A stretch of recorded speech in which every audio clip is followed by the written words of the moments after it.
it's time for the final new heroes banner for Future Legends. I absolutely have no idea who it's going to be, so let's just jump straight in. Oh, it's Amelia! Oh, it's Amelia! Oh my god. I know a certain person who's going to be very excited. Someone who's going to be very excited. Where's Ross at?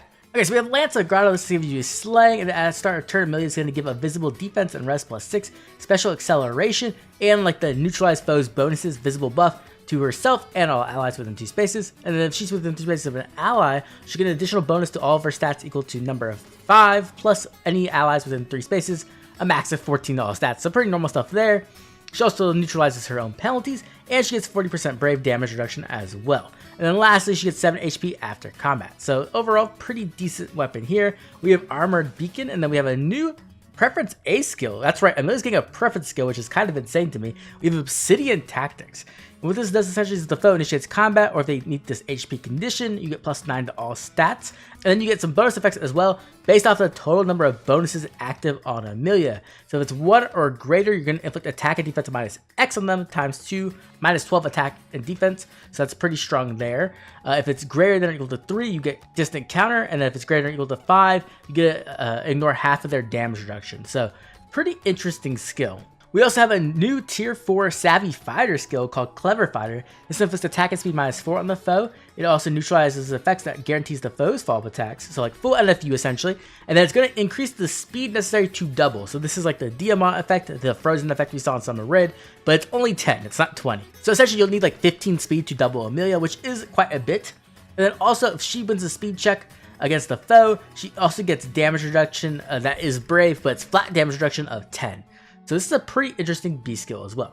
So overall, how good is Amelia and what roles is she truly trying to play? She obviously is a save unit. That's the main role she's going to be playing.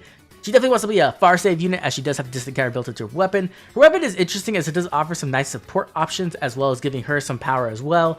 The effects are good. I don't think they're like insane. This is definitely not like the same level as something like Valentine's Myrrh. The advantage Myrrh has is that she really offers anti-warping, which is like really big in the current meta. The advantage that Amelia has is that she's a fast save, meaning that she's going to be able to like shut down the doubles a lot, which is very good. Don't get me wrong. The thing is that she still does have the normal weaknesses of like, you know, armor effectiveness, stuff like that. She does have some nice amount of damage reduction, but most of her damage reduction is going to be pierceable. She does have a little bit of the flat DR, but it's mostly just in that tier 4B skill. So that's something you have to consider as well. Her preference skill is quite nice, I will say. Getting distant counter is good. The major thing we have to bring up, of course, though, is that it's based off bonus effects. And the thing is that we have a lot of units that steal bonus effects currently, right? We have like Mythic Loki, who can turn them off if they have more than 3, which typically Amelia will have, right? That's what she needs to actually have her weapon active. It's kind of like having a prime skill, where it's just, there's a lot of weaknesses to it. We also have Nurgle, who just steals all of your bonuses. And then we, of course, have still Duo Thor, who can also turn off bonuses as well. And so I do think that Amelia overall will be a very solid save unit. I don't know if she's going to be like meta good, though. Like, is she going to be up there with Myrrh or even like Winter Byleth? I'm not completely sold on that quite yet. If you do invest enough into her, she'll be fast enough where she can turn off a lot of doubles, which is really good. So I definitely think she'll be a strong save, but I don't know if she's like the save who's going to like bring saves back into the meta, essentially. I'm not sure if she's quite there. When it comes to game modes, you can definitely use her in. I think Eat the Raid's defense could definitely work as like a far save there. She could definitely work in Summer Duels as well. Once again, though, in Summer Duels, saves have gotten a lot weaker, and the only one we really see is Myrrh, occasionally Byleth, but it's possible she shows up there if she can prove herself worthy enough of that position. Go ahead and move on to our next unit. Okay, so we got Forde. I did not expect Forde to get in the game ever. I'm not going to lie. Like, there's no way. And he has a preference weapon. So we have Wild Wind Sword. This gives slang, and at the start of player phase or enemy phase, you're going to inflict that speed and defense -7 on the unit through their next actions. And then also, if your HP is going to go 25%, you're going to get +5 to all stats. You'll get an additional bonus to all stats during combat, which is like essentially an Omni Unity effect. So pretty nice thing there. You're also going to get true damage equal to the total penalties on the unit times 1.5. So that's very strong. It's kind of like Treachery, but opposite. It's not Dominance, right? Because Dominance is based off their debuffs. This is based off your own debuffs. So you want to get debuffed and you get a lot of true damage off it. This is something I wanted on Fallen Ike, but we didn't get it, obviously. We're also going to get Null Follow-Up in there as well. And then lastly, you're also going to get 40% brave damage reduction. And of course, you get to restore 7 HP after combat, because it seems like everyone is getting that recently. We also have speed defense unity, which is cool to see. That's one of the unity effects we never got. It is kind of late though, I'm not going to lie. Like we got like the first unity skill back in like, you know, the Choose Your Legends with Dimitri, which is like, they already have refined. That was a long time ago. That was CYL 4. So it's kind of a late skill to be getting now. I was kind of hoping they would be giving out like a new tier 4 version of Unity, but that doesn't seem to be the case. This is just base Unity with speed defense. And then we have SD Near Trace 4. Okay, so when it comes to Forde, what is he really doing? His role is kind of interesting. He kind of wants to be a tank unit. He kind of wants to just soak up debuffs. And he does provide some of his own debuffs for himself, which is nice. Which means that he is going to have like a lot of stats, and he is going to be able to hit quite hard, as he is going to have all that true damage. But other than that, he's kind of in a weird position where he like wants to be like the brawler like cav. And brawler cavs just don't really have a position in the meta typically. You really want to be either like a hyper aggressive cav with really high mobility, or you want to be like a ranged nuke, right? Like you don't... These melee units, this is like a legendary Xander kind of situation where like you want to be the tanky melee cav without distant counter, and it just doesn't really work all that well. You can technically put distant counter on him, but then you're losing like the double unity stacking, which is what makes him strong. And so when it comes to like game modes I can see Forde being used in, it's possible he's used in like something like Ether Raid's offense maybe, but honestly I don't think there's a really good place to use him overall. Definitely not a bad unit by any means, but you're gonna have to really find a correct build for him to fit him into like some kind of strategy in SD or Ether Raids, because he's definitely not gonna fit in there naturally. Let's move on to our next unit, who should be the demo. Oh, there he is. Okay, so I was talking to Joel about this, and I think Tasha said it too. So here's the Nidavellir, Colorless Bow Cav. We saw him in the Tempest trial. He's not the main person on this banner though. That's kind of surprising. Okay, let's start at the top with his preference weapon. We have seen this in the Tempest trial. This gives slaying. You have effectiveness flying. You get Canto distance +1, max of 4 during turns 1 through 4. So he's extremely mobile. And that starts of turns 1 through 4. You also get special cooldown count -3 to yourself, but you also give special cooldown count -1 to all allies within these spaces, and Hexblade. This is a very, very powerful effect, as you probably already know. And then at start of combat, if your HP is greater equal to 25%, you'll get additional attack and speed +6 during combat. You get an additional bonus to your attack and speed equal to 20% of your speed at start of combat, that visible speed. You get true damage equal to 20% of your speed, including with AoEs, which is a really big deal. And you get 30% brave damage against the foe's first attack during combat. So we already have a very powerful preference weapon here. Let's keep going on to see what else he has. We then have Verge of Death and a new Seal Defense Res 3, which essentially just inflicts defense and res -3 on the foe. You also get the penalty equal to their current penalty minus those stats, and then if it's like a minimum of 0, you get Guard.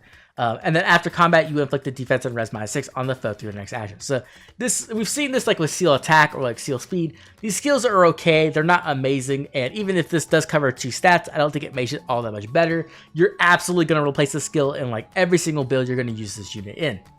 What is Nidavellir really doing? Nidavellir is a nuke support, and he's a very strong nuke support, and the reason for that is very simple. He can charge his own AoE instantly for 4 turns, and being able to do AoEs for 4 turns is really strong. Now, a lot of times your AoE user will just die after the first AoE, they'll just get traded for, but being able to do that is really powerful. But what makes it really insane is being able to offer that cooldown support to other units. We've seen this with Duo Asker, and Duo Asker is like currently a very, very powerful unit in summoner duels. This is partially due to the fact that he's a really good tank with Lugu's friend, but being able to give out that cooldown support is really, really good. And getting Hexblade as well is nice. So like that, you're having some really powerful support combined with a very strong nuking unit who also is very mobile, right? They are a cav, and they are like a range cav as well, right? So they're going to be able to go in, nuke something with that immense amount of true damage. You have Verge of Death, which is going to be his optimal A skill as well. So he's going to be able to hit very, very powerful while offering support to your entire team. And if they don't have cancel control, you're going to be able to escape as well, which is just really, really good. And so I do think Nidavellir is quite strong. When it comes to like what game modes I could see him being used in, I could definitely see him being used in something like Ether Raid's defense on like a cav line. Even though he does have Canto distance, which isn't really ideal for a cav line, the fact that he can charge other people's AoE or other big specials is a really big deal, and so I think he will be quite strong there, and he's going to hit quite hard himself. But the biggest game mode he's going to obviously be showing up in is absolutely Summoner Duels. I think this unit is just built for Summoner Duels, like 100%. He's going to be there with, like, you know, Fallen Ursula, just putting out ridiculous AoE damage. And so I think this unit's quite good overall. I don't know if he's enough to pull for, but if you are a fan of like the Nidavellir family or like their whole like lore and stuff, then this is definitely a good unit to pull. Anyway, let's move on to the final unit of the banner. Who is going to be the star? New Attuned Hero. I was really hoping for an Ascended Hero. I wanted a Floret. But who is our new Attuned Hero? It's Eirika! Woo! What a surprise. It's been a little while since we had Eirika. She looks really good. Her art looks amazing. I was hoping for like Ross, you know, or Seth, or Leo. Not Leon, but yeah. Okay, so we have a preference weapon, Sisterly Axe. This has Slang, and then if you were to like compare a speed check, so you essentially have Phantom Speed like 2.5, right? You get that +7. And then at the start of turn, if she's within 2 spaces of an ally, she'll give herself a visible attack and speed +6 and dodge effect, and she also shares this to any other ally within 2 spaces. And then if she's within 3 spaces of an ally, she'll also give a bonus to her own attack, speed, defense, and res equal to 5, plus the number of foes within 3 rows or 3 columns centered on herself, a max of 14. So kind of like Embla, right? She also gets flat damage reduction equal to 20% of her speed against all of the attacks except for AoEs, and then she also has damage reduction halving. And then whenever she deals damage to a foe, she'll also heal 7 HP, which seems to be some kind of common trend on this banner. Everyone's just getting some healing. We then have a new special, which I don't think this is actually a preference special. I think this is a new inheritable special called Gust, and this is 3 cooldown. Okay, so essentially what this does is boost your damage by 50% of your speed when the special triggers, but if yours or your foe special is ready, so it will essentially give you that non-pierceable damage reduction. It does have a speed check on top of it, so you're gonna have to like beat the foe's speed -4. So this is kind of like an armored beacon effect, but instead of it being based off like defense or resistance, it's based off speed, and there is a speed check tied to it. But it is quite strong, right? Like it's a 3 cooldown special. 50% of your speed is a lot of damage, and speed tends to be the stat you want to scale your damage off if you are an offensive unit who is fast, right? So being able to get non-pierceable DR and being able to get a really nice chunky big hit is really, really good as well.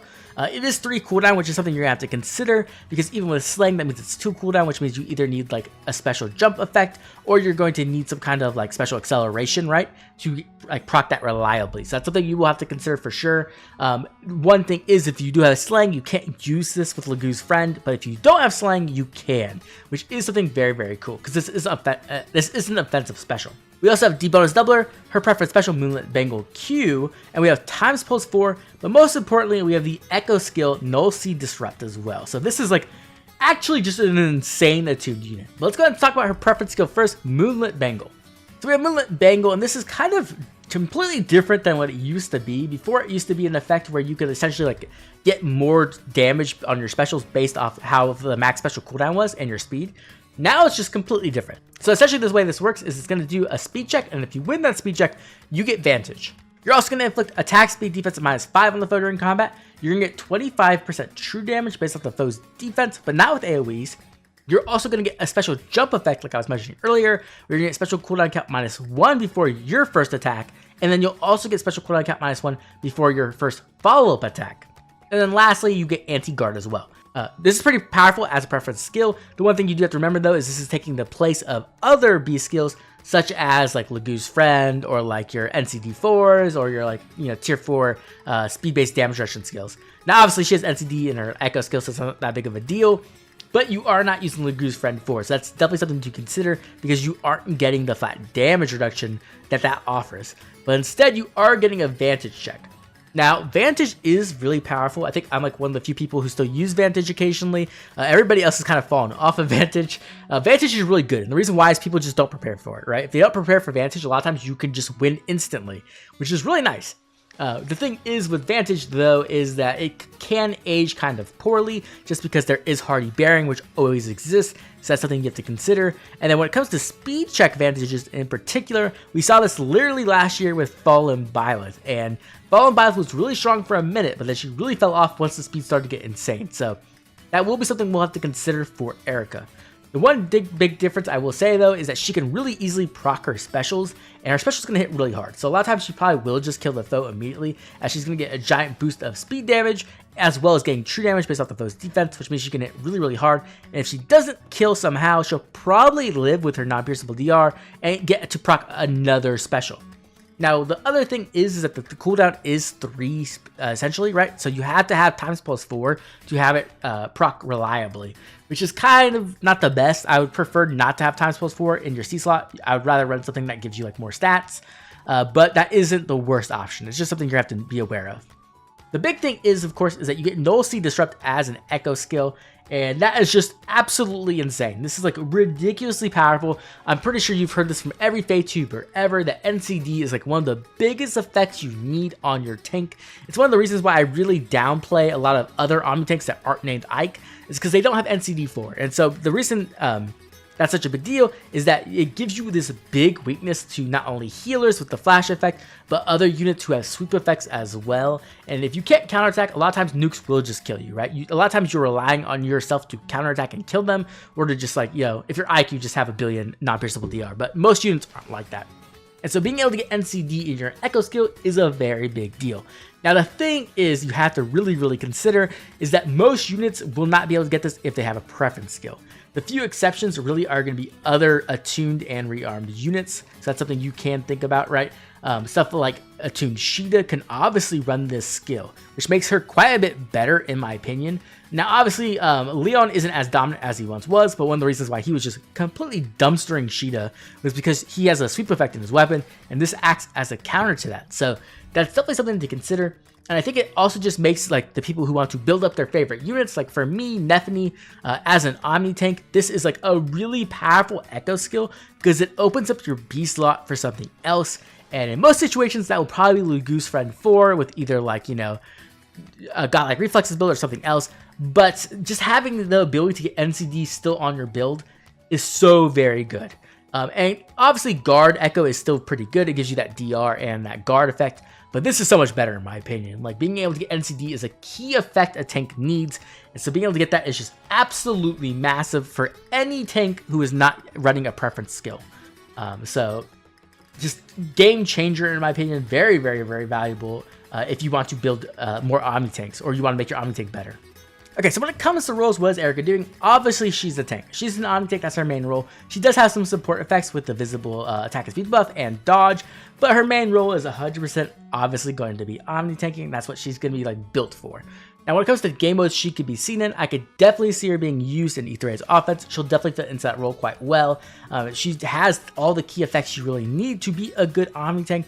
The other place you could obviously see her is Summoner Duels. We do have like a lot of raid bosses running around currently. It's mostly Ike and Legendary Male Lear, but I could definitely see Eirika fitting into that situation as she does offer some nice support while also being quite good herself. So I think it's possible we could see her in Summoner Duels as well. Okay, the other units that we have to talk about, of course, is Kyle, who's being an instant demote to the 3 and 4 star pool. So we do have Kyle and Forde, which is kind of cool to see them both in the game, though I definitely wasn't expecting that. But the really big news, the biggest news I am so excited about is that Glenn, that is right, Glenn the Sunstone, will be our next GHB. And you know what that means? That is another unit off our bingo. I am so excited. I love Glenn. Glenn is one of my favorite Sacred Stones characters. He's cooler than Cormag, 100%. You heard it here.